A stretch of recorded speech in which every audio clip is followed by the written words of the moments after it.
It's that time, and once again we are here talking to different people, and this is courtesy of Kurunzi News and Legend Media.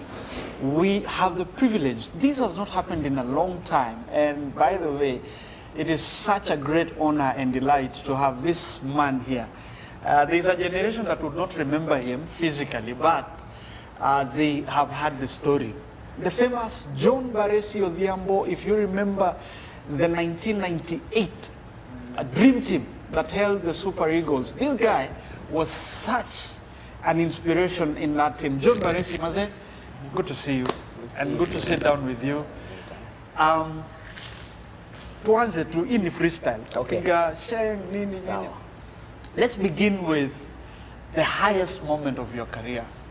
Maze umeitwa Harambee Stars 1996. Kenya playing against Nigeria World Cup qualifiers. Hiyo time Nigeria ilikuwa the golden generation. Jamaa walikuwa wameshinda Olympics 96, and then that team is coming to Nairobi. First of all, tell us, ukiitwa kwa hiyo squad, hiyo time, give us that experience na vile kulienda kabla tuongee juu ya ile game, the famous game in Nairobi. Hiyo time ilikuwa 96 December nikikumbuka poa. Tulikuwa tumekaa na Josaya Uga, afu mtu anatupatia gazeti, anasema mmesoma gazeti leo? Naambia hapana. Kwani kuna nini lazima tusome gazeti? Kamjaona squad ya Harambee, naambia Harambee si wako tournament sijui wapi huko, walikomeenda kucheza magame. Kia squad imeitwa mpya, hebu someni. Tukiangalia tunaona majina zetu, tunaona hii jokes. Juu squad ya Harambee ilikuwa like over 10 years squad ni ile. You can name it by heart. Lakini hiyo siku inaonekana kulikuwa na change of guards, change of team. Tukajipata tuko hapo kwa squad. Sika kwa okay, sawa, tutareport camp. Report camp kweli hiyo story ilikuwa reported was true. Jina zetu zilikuwa kwa list. I think 60 players. Day one, they were to drop half the team. So ikabaki wachezaji 30. So ilikuwa tu ku fight and make it through. Yeah, by then sisi tulikuwa under 23. Hiyo squad ya under 23 wengi wetu ndio tuliitwa hiyo squad. So ndio unaongea juu ya nini? So ilikuwa surprise kubwa sana sababu we weren't expecting. Tulikuwa tunasema hao watu watakaa huko. Hii Harambee itakaa siku zote, hawatawahi change. So in your mind, ulikuja kujuaje like Fabish alifikaje akawa select kwa hiyo team? Kulikuwa na any tournament ulikuwa mmeenda and he was there, or how did it happen? Did you later learn how Fabish finally settled on you guys? No, I really don't know kama ali watch my games za league sababu kusema kweli hiyo time pia sisi league kuangalia Gor Mahia, ukiangalia sisi tuanza Gor Mahia, ukiangalia Gor Mahia ilikuwa ukiongea juu ya Gor Mahia unaongea juu ya John Odhiambo, Josaya Ugo, hao ndio watu unaongelea. Yeah. Lakini wale wanaitwa national team ni wengine, lakini ukiangalia squad, ukiangalia FC unaongea juu ya kina Philip Ouma na nani. So hao ndio walikuwa waitwa squad, hao ndio Fabish aliita. Yeah. So let's talk about the big game. Ilikuwa World Cup qualifiers 1998, and nakumbuka tulikuwa drawn with Nigeria, and that was the big game. So tell us about working na Fabish as a coach, and may God rest his soul in eternal peace. Working na Fabish and preparing for that game. Because nakumbuka hiyo ndo game ilikuwa, yani study ilikuwa packed, nini, and everybody was like, manzi Nigeria meshinda Olympics, nini, they will run down our boys. Tell us vile mli prepare for that game, and walking out, Kasarani imejaa study, 60,000 plus, Moi nafikiri alikuwa kwa hiyo game if I'm not wrong. And then there you are, everyone, nakumbuka hiyo game. Sijui kama kuna hiyo gazeti ya hiyo siku. Vile Elias Makori alikuwa amepiga hiyo nini, and you are the star, like out of nowhere people were saying hiyo mid manze tuna expect. Tell us about walking into that game. Ilikuwaje? Kwanza kitu naweza sema ni ati hiyo Super Eagles vile umetaja mara kadhaa ni pretty much the same squad ile iliyoshinda Olympics. Yes. Na ilikuwa the first time we had met them. Kuna mimi, Musotieno, a few of us tulikuwa tushawa meet Olympic qualifiers under 23. Wakatunyorosha Omanda we mbaya sana. Walitufundisha adabu. So tukapata tena World Cup qualifiers. Squad yao pia ni ile same, haija change na sisi tumechange. Na hiyo ndio squad ilikuwa imeenda Olympics ikashinda, after iliwanyorosha sasa imeenda walitufundisha adabu. Yeah, both kwao na kwetu. Ilikuwa yani hands down we were beaten. So coming into that game, same team, this time their profile is higher. Mulishanyoroshwa before that. Sai grao imejaa study, and you're walking into that game first 11. First of all, ulijua at what point that uta make squad first 11? Kusema kweli mimi sikudhania nita make squad hata siku ya kwanza, sababu hii story mu sema watu wanadhani ni jokes. Day 1 tulireport mazoezi, after 30 minutes mimi nishapigwa red card kwa mazoezi yetu ile trials. Mimi nishapigwa red card, nikatolewa kwa kiwanja. Sasa nikajua okay, kwisha mimi hata sichaguliwi kwa team. Well, nikasurvive hiyo siku na hiyo red card yangu, the rest is history. But who make first 11, after a while unaanza kuona team ikishepiwa, mnacheza, mnaanza kujua vile team itakuwa formation. Mnaanza kuelewa vile coach akiwork na system yake, unajua nani anachezeshwa wapi, nani anachezeshwa wapi. So with time unajua okay, hivi ndivyo ma friendly zile tukacheza, unajua okay. Yep. Feedback ya coach hiyo sana umeniuliza pia swali moja, how was Fabish as a coach? Alikuwa chali moja kind of temperamental, but anajua ku encourage wachezaji. Yeah. But I think the biggest thing ile alitusaidia nayo ni akuweka pressure kwetu. Hata ukikumbuka kuna analysis moja alitumia, ni kama Harambee Stars meeting Nigeria, like a Mercedes Benz racing a bike, a bicycle. So Kenya ndio hiyo bicycle na Super Eagles ndo Mercedes Benz. There's no contest. So you guys go and have fun. Whatever the outcome, just do your best. Yeah, hiyo ndio ilikuwa nini yake. Walking into the game, make squads, game inaenda kuanza. Nakumbuka hiyo time ilikuwa KBC. I remember John Nyongesa and Bernardo Tieno walikuwa wanapiga commentary. Elias Makori. It was a big game. Study imejaa. Nakumbuka watching on TV. Wewe uliona kwa TV? Niliona kwa TV. Nilikuwa chuo hiyo time. So but nilikuwa nafuatanga game sana. So nakumbuka ile picha niko nayo yako. Haijaitoka kwa kichwa yangu. Nilikuwa bado young eh. Nini ilipita kwa hiyo juu boss? Hiyo games kuna ground au cover kwa hiyo uwanja? Lakini unajua hiyo ndio husikia good preparation meeting opportunity. Na watu wanasema he got lucky. No, there's not such thing as luck. You prepare. Hiyo opportunity kikuja, you grasp it. Cause okay, now let's talk about the game, then the fame that followed that. You'll talk about the name Baresi and transitioning. Now dealing with the fame, of course hakukuwa na do hiyo time, kulikuwa na issues kwa national team federations na nini. Tuambie juu ya vile sasa transition from ball kukuja majuu. Hiyo journey ilikuwaje? Hiyo journey I think ilikuwa inevitable. Sababu pale ilikuwa imefika nikiwa mtaani, ilifika mali sioni mali naenda. Hata ndio bado nilikuwa nacheza ball. Lakini nilikuwa naangalia naona hii kufungiwa nyumba, sijui mara mjalipwa, hizo vita za kijinga, tunabisha it just wasn't worth it anymore.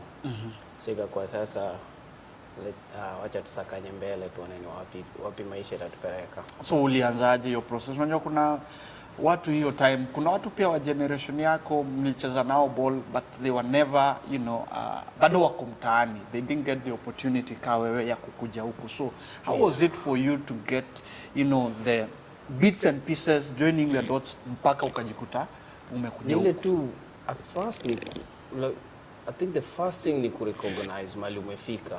Ukishajua limits zako, unajua hapa sasa nimefika ukingo, hapa I've hit the ceiling here.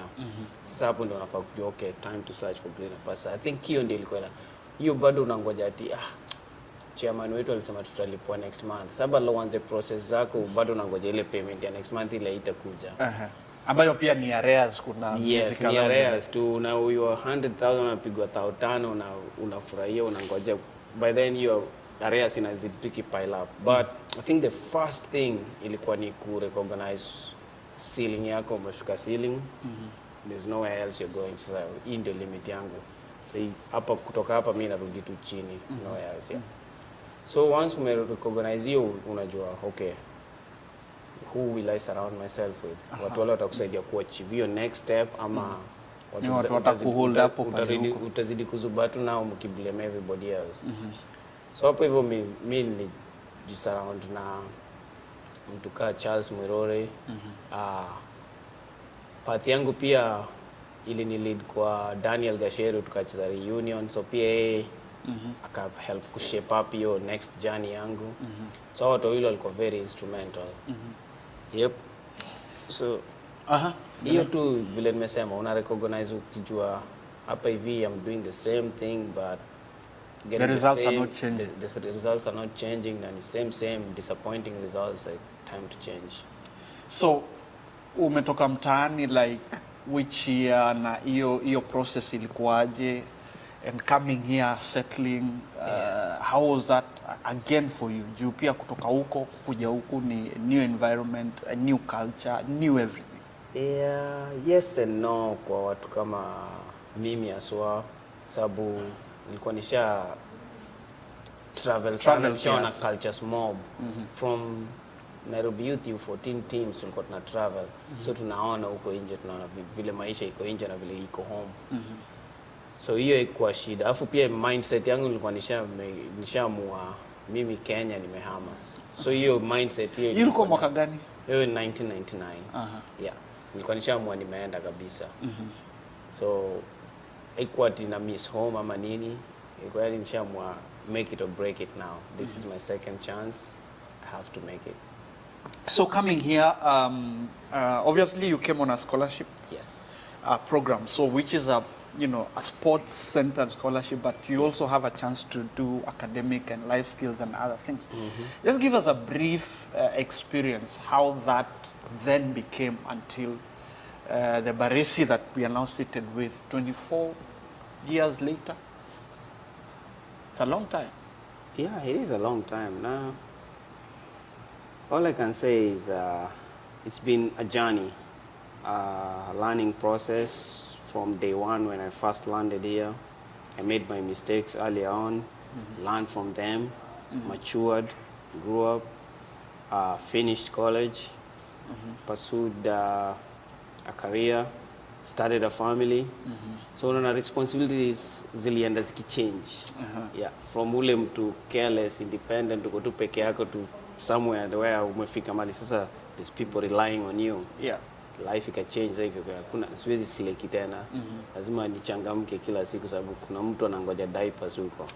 Yeah. So hapo life may change. And okay, tell us, 24 years is a long time being in this country. And you're obviously now an established, family man, you have a career, but you're also still passionate about the game of soccer, as they call it here. We call it football elsewhere. But tell us about how you have kept yourself connected to your roots back home, to the game back home, as bad as it could be. Of course, I'm going to ask for your thoughts about game vile iko mtaani saizi and how you would wish it to get better. Tell us about that connection ya huku na mtaani. I think mtaani tofauti ni ati kuna talent lakini kuna poor management. Hapa hivi kuna management na kuna talent. Hiyo ndio the opposite. Lakini the day mtaani wataanza kurealize soccer in itself, ama football as we call it in Kenya, it's a huge industry in itself. Kuna a lot of opportunities za employment, si tu kucheza, kuna marefari, kuna macoach, kuna PT, physiotherapists, managers, yeah. Kuna nini mob, kuna hao commentators na nini. Yeah. as scouts, agents, kuna a lot of it's a whole opportunities. economy on its Yeah, own. hiyo ni a whole economy on its own. So ikifika ile time tutaanza ku approach soccer as a business in Kenya, I think hapo ndio sasa tuta succeed. Hiyo inamaanisha kama tuseme kama ni factory ya manufacture magari, hiyo factory itaundwa ikuwe state of the art, yeah? Because you want the product being rolled out there iwe ni To be top notch. So Kenya, angalia pali tuna produce hiyo talent hizo. Sasa hii factory yetu ni hizo viwanja zetu. Hizo viwanja ni chakas kabisa, hakuna kitu. yeah. So una expect hao watu wa play hiyo trade yao ama wa showcase hizo talent zao na wazisharpen kwa hizo nini. Ni kama tu vile nimesema, ukiweka factory haina tools, mtu anatafuta hii tool ya kufanya hii job, lakini inabidi ya makeshift, anatumia duct tape hapa na nini. Haitatoboa. Hii ndio exactly what we are doing with soccer. We are not treating soccer professionally in Kenya. Yeah, yes, we have a federation, we have municipal governments and all that, but they don't realize that, first of all, having that factory, which is the soccer fields, with the proper tools and equipments and everything, hapo ndio sasa wachezaji wana afu proper training vitu kama hizo. Au wachezaji ndio ma employees. So kama usipo treat vizuri, sema saizi uende kwa factory yoyote hapa America, ukisikia watu wajalipo 1 month, unadhani utapata watu hiyo factory? Kila mtu atakwenda. That's how Kenya is treating soccer. It's like, oh, we can go 3 months without paying these guys. Well, they don't have a right to, they have to show up. No, it doesn't work like that. The contract is, I show up, you pay me. Yeah, you don't, I'm only there for, that's why I'm there. So if you don't pay me, how do you expect me to come and play my trade? So let's talk about how connected are you to some of the colleagues that you played with, to soka ile ya mtaani huko Islando. Do you have any way that you support that factory? It may not be where you would like it to be, but do you have a way that you connect with them in terms of, okay, I had the opportunity, I am here, I have a better life, but maybe there's something small I can do. Do you have any way that you do that? Yes, there is ways to help out, but the reality is I can only do so much because I'm not Bill Gates or whoever, and I'm not FIFA. So the little I have, I can support, but I don't think it even scratches the surface. I don't think I'm there yet to make that much of an impact yet. I can impact 1 kid's life or 2 kids, but that's as far as I can go. But we need the entire soccer community uplifted, the entire fraternity. John, you're not alone in the sense that among the players from your generation and, you know, shortly after yours, who got the opportunity to come overseas and, you know, do something. I don't know whether you are connected with them and, you know... The guys here? Yeah, the guys here. Or even Europe? Yeah. Yeah, we are kind of connected. Even though everybody's busy, like sometimes you can go like 6 months without even talking to each other. But then when you pick up a phone and call the other guy, it's like, we never stopped talking 6 months ago. We just continue where we left off. But we know we are busy. Everybody's busy here. But we all have responsibilities. They have jobs. They have families. And most of them now, their kids are into sports. So weekends when you think they're free, nope. They're gone to watch the kids play their trade wherever they are. So do you once in a while say, hey, manze tumetoka mbali, niaje sucho, tafuta ka $10 pale, mwingine atafute shilingi yake 5 tuone kitu tutasaidia. Do you guys have conversations and activities like those? We do such things. We do such things. I think the community here, they're still helpful to some level, where it's like whenever there's a problem or something that needs solving, as long as you speak up, you'll see people show up and respond, yeah. So that's always the case, but I want to say solving Kenya's problems, it's an uphill battle. I think first of all, Kenyans need to start solving their problems, and the best we can do is come and help, but not them looking. It can't be us. the other way around. Yeah. You can't leave diaspora to go and try to fix them. I don't think we can fix their problems. They have to recognize what is there, what is lacking, and be willing to actually work towards fixing it, and then we can go in and try and help. You're raising a very fundamental point in that statement, that it has to take the people back home for these solutions to come through, and for the diaspora community to then say, hey, we are willing to help. Do you feel then that, you know, government and the leadership of the federation and the people back home are not doing enough, and instead of opening up the opportunity, they are actually suffocating progress in that sense? I think it's safe to say that that's actually true. I think the leadership is what's holding Kenya back. And not only in soccer, but we see even other sports like, let's say for recently, we have somebody who's really up there in 100 meters of Manyala. But there's always a letdown where his tickets, his hotel rooms, like, wow, we haven't, look at these American sprinters. They're taken care of like royalty. And then we have ours who, like, 2 days before a race is when he gets his ticket. Nobody knows where his hotel room is, and the guy is really competing with the best of the best right now. I just watched a video the other day of Lyle Niles, him talking about, Omanyala was ahead of me, but I had to work extra hard to just beat him to the finish line. Look at that.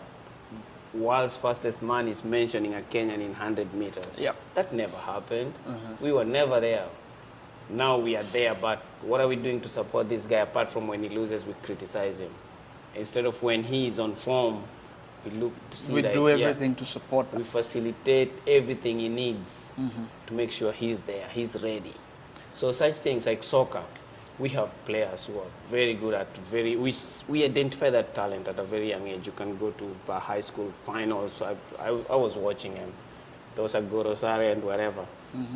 There's very good players. But instead of now, the federation, the government and all that, starting to work towards this kid's future, you know? If somebody somewhere is trying to figure out how they'll benefit from these kids. But you realize, if you just get these kids out there to get their names out there, those guys are going to come looking for more. And then 10 years down the line, Kenya will have the feeder program to the top clubs, and there you'll have the money.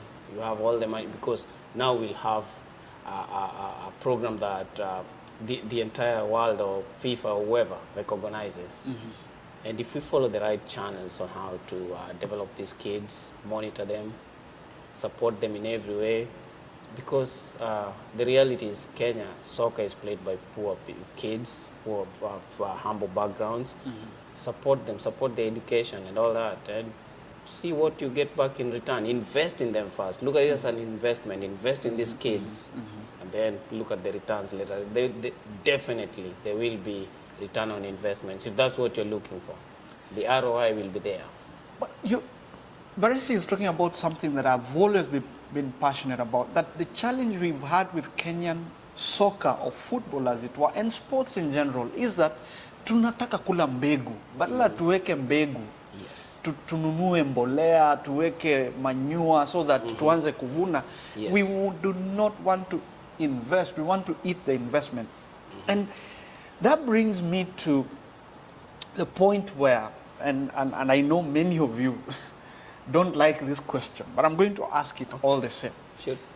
Do you believe that some of you will have, come through, played from ile uwanja ya vumbi na nini, got to the pinnacle of, your football career, playing for the national team, got, the scholarship, and you've now got the experience?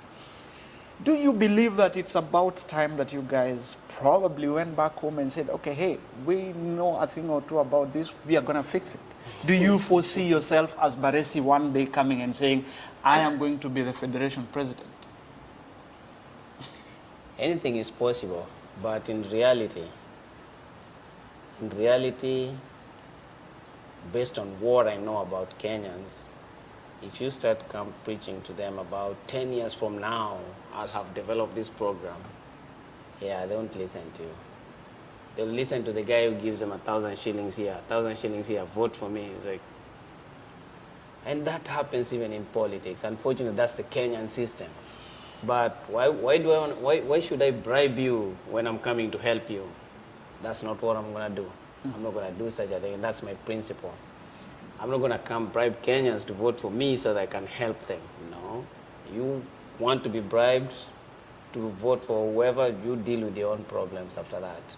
And that's the reality, whether they wanna hear it or not, but that's the reality. Unfortunately, somebody has to tell them the truth. That's how it works in there. That's why we are still where we are. Because they really don't think ahead. They don't think 5 years from now, 5-year plan. Okay, I'm voting this guy in office for 5 years. In 5 years, I want to see this and this and this. I want to see great stadiums. I want to see a few kids move to Europe. I want to see... Nope, they don't look at it that way. I want to see the Premier League beating the Tanzania League. They don't look at that. It's like, why? Kenyan Premier League. Why are we now focused on English Premier League when there's Kenyan League there, which used to be a top league? We used to be proud of it. Now it's like, yeah, we're focused on everybody's talking about Manchester United, and I don't know. I could have understood when Wanyama was playing at Tottenham. Yeah, let's cheer for that. But now we have nothing there. So in other words, as the football ex-players, you still feel that the environment, the system, and the structure of leadership is not good enough for you to get your hands dirty into it as a way of fixing it? Yeah, I think the guys who are actually running the show, or the guys we pick, and I'm gonna generalize this, like Kenyans, the guys we pick to run the game really don't have the know-how or the background of the game. It needs to be someone who's actually lived the game, not just the game, but the way the Kenyan game has worked over the years, to know that we don't want to go back here. We want to move to this level, and this is what it's going to take. We've seen this happening. They've lived it, so they've seen, like, we did this, it didn't work, we did this, it didn't work, we did this, it didn't work.